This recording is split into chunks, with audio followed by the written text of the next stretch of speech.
I am working through a theory. Here's what I'm perceiving. Now, keep in mind, most of you are definitely younger than age 38. And I've said many times that one of the redefining moments in your life is when you turn 35 years old.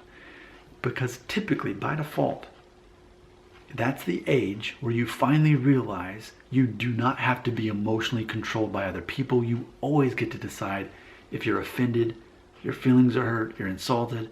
You also realize too, it's always a choice whether you forgive someone else. So those are things that start lining up by age 35. It's hard to get there before age 35. But by the time you're age 35, that starts becoming more of your reality. And I've also mentioned too, age 35 is also an important age as far as your body goes, because that's the age typically where your body changes so much as far as your metabolism. It's funny because I was always so skinny when I was a kid. I mean, I was always in high school too, just so skinny, you know. And then finally, when I got to college, I wasn't like noticeably skinny anymore. And then by the time I was 23, like, okay, my stomach kind of sticks out a little bit. But that was nothing compared to 35. 35 is when it doesn't matter how much you work out and how much you try to eat right. It's going to be a struggle to be slim, to be noticeably fit. And there's a comedian, Mark Maron, and he's in his 50s, and he's like, how he was saying, I put so much work into just simply looking presentable, is what he had said. And that's how I feel, but I'm only 38. So here's what I want to address though, as far as kind of pounding out my theory here.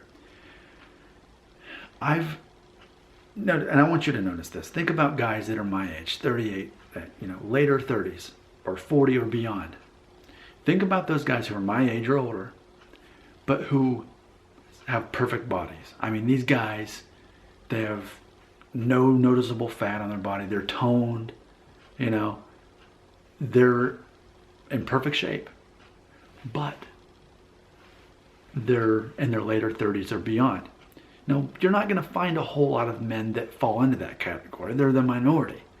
But I started thinking, well, the few that I do know that are in that category, why? How?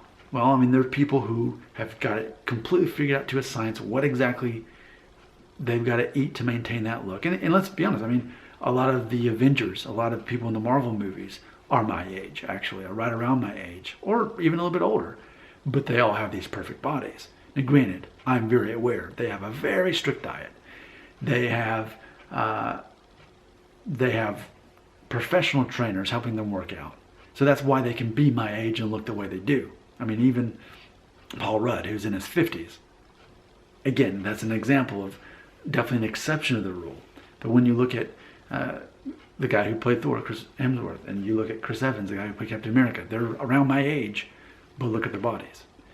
But in real life, when you're not a Hollywood star and you don't have someone there to professionally train you on what to eat and making sure that you only eat that and working out hours and hours a day and so many per week, when you don't have that and you're just some guy in the free world like me, some random guy in the elevator, it's a different story in the real world. And so what I'm trying to sort out is there anything strange about people like that? Is there anything strange about men my age who have these perfect bodies, these gem-built bodies, these very toned, they could be in a Marvel movie kind of body? Because it's such an exception to the rule. But you know how I am. I always think, what's the psychology behind it? Especially if you're, again, a random guy in the elevator like me, who's married and has kids, works a full-time job. And I run regularly. I eat very healthy, healthier than most people actually. And I run. I mean, I'm very fitness cultured, but I don't obsess over it. And that's what I'm getting at. For me, no, I don't have a Captain America body or an Ant-Man body or whichever Marvel Avengers you want to name. I don't have that body. But I'm also not going to lose any sleep over that either. I'm doing my best. I'm eating very healthy and I'm exercising regularly, and I have been. And it was funny because when I was a vegan, I became a vegan at age 32. And for like a solid year and a half, I finally was very happy with the body I had. I wasn't like super toned, but man, I was slim and I was a vegan. I was exercising good. But after I turned 35, even being a vegan wasn't enough to save me. So that's ultimately what led to me, after 5.5 years of being a vegan, for me to actually stop. I'm like, well, if anything, I've gained weight since being a vegan at this point. If I could go back to eating meat and know how to portion it and that sort of thing, then I might as well live my life a little bit more. And even to this day, I still weighed a little bit more as a vegan before I switched over back in the fall of 2018.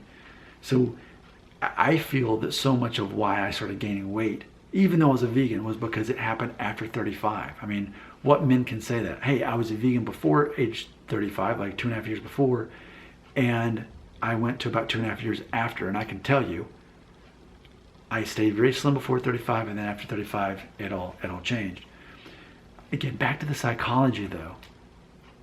For a man, random guy in the elevator, who's married and has kids and has a full-time job, and still is very cautious of what he eats, his diet, and still is at least working out in the winters. I do that. And then in the summer, I go running 2 miles, like 3 times a week at least. So for a guy who does all of those things, when you're past 35, there's still just no way you're gonna be as slim as you really want to. You do the best with what you got. But I feel psychologically, the guys who are my age or older, the ones who are not Hollywood actors, and the ones I guess who don't, they're not professional trainers, they don't work at a gym, that sort of thing. We take away all that. The guys still that are perfectly fit, my age or older.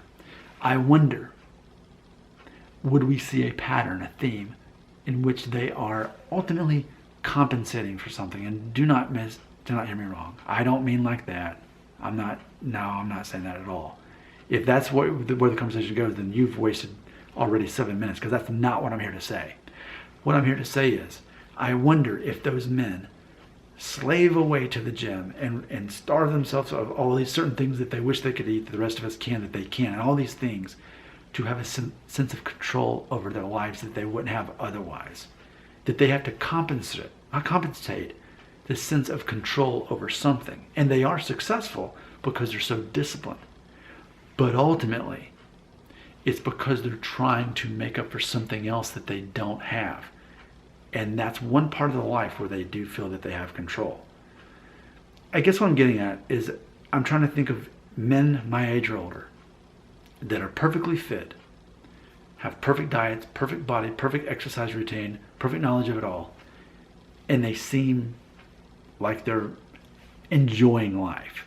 Like, because it seems you have to be very obsessive about your health and diet and regimen, all that, if you are my age or older. It seems like that is your life. It's mainly what you talk about. It's mainly what you do. People know you for that.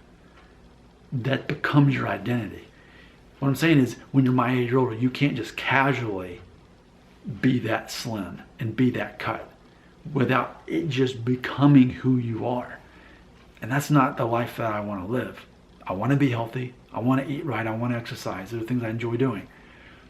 But I'm trying to think of multiple men that I know in real life that seem at peace, because I'm a guy who's at peace.